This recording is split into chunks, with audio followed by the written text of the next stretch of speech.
দাবি নাম্বার 1, আগামীকাল রোববারের মধ্যে অন্তর্বর্তীকালীন প্রশাসন গঠনের প্রজ্ঞাপন জারি করতে হবে।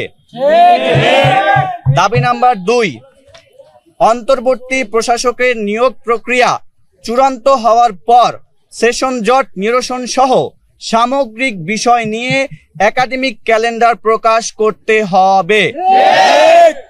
একই সঙ্গে ভুতুড়ে ফলের সমাধান, বিভিন্ন ইস্যুতে অতিরিক্ত ফি আদায় বন্ধ সহ যাবতীয় অসঙ্গতিগুলো স্পষ্টভাবে সমাধানের উদ্যোগ নিতে হবে। অন্তর্বর্তীকালীন প্রশাসন গঠনের পরবর্তী 2 কার্যদিবসের মধ্যে 24-25 সেশনের ভর্তি পরীক্ষা আয়োজনের উদ্যোগ গ্রহণ করতে হবে।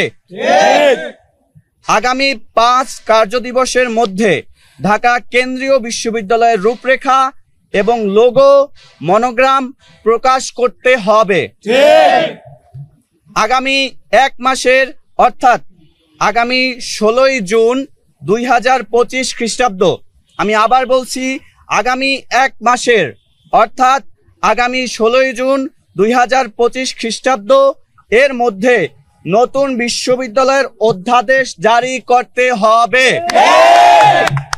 একই সঙ্গে 2025-26 অর্থ বছরের বাজেটে, আমি আবার বলছি আগামী 2025-26 অর্থ বছরের বাজেটে নবগঠিত বিশ্ববিদ্যালয়ের জন্য অর্থ বরাদ্দ দিতে হবে।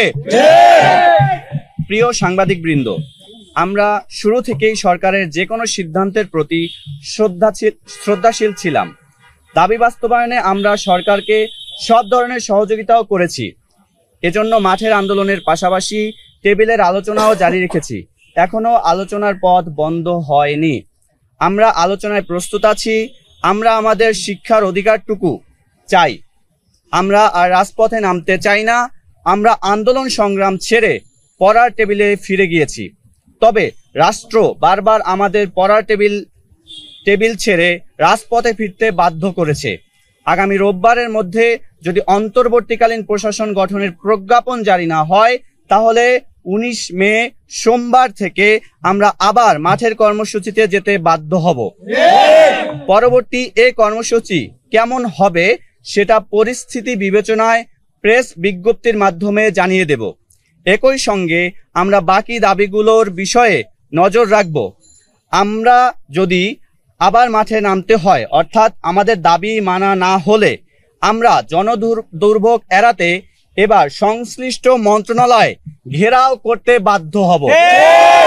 আমরা কোনোভাবেই রাজপথের কোনো কর্মসূচিতে যাব না। আমাদের যদি দাবি আদায় না হয়, আমরা সংশ্লিষ্ট মন্ত্রণালয়গুলো আছে, শিক্ষা মন্ত্রণালয়, আইন মন্ত্রণালয় অধ্যাদেশের সাথে জড়িত, আমরা ওইসব মন্ত্রণালয় ঘেরাও করব। আমরা কোনো রাজপথে কর্মসূচিতে যাব না জনদুর্ভোগ এড়াতে। আমরা 7 কলেজ ঢাকাকে নিয়ে ভাবি, ঢাকার মধ্যে মানুষগুলো যাতে শান্তিতে থাকে। আমরা এই ভাবনার জায়গা থেকে কখনোই আমরা রাজপথের কর্মসূচিতে যাব না। তবে আমরা যদি আমাদের দাবি আদায় করতে হয়, আমরা সংশ্লিষ্ট মন্ত্রণালয় ঘেরাও করতে দ্বিতীয়বার ভাববো না, একবারই ভাববো। দ্বিতীয়বার ভাববো না, একবারই ভাববো।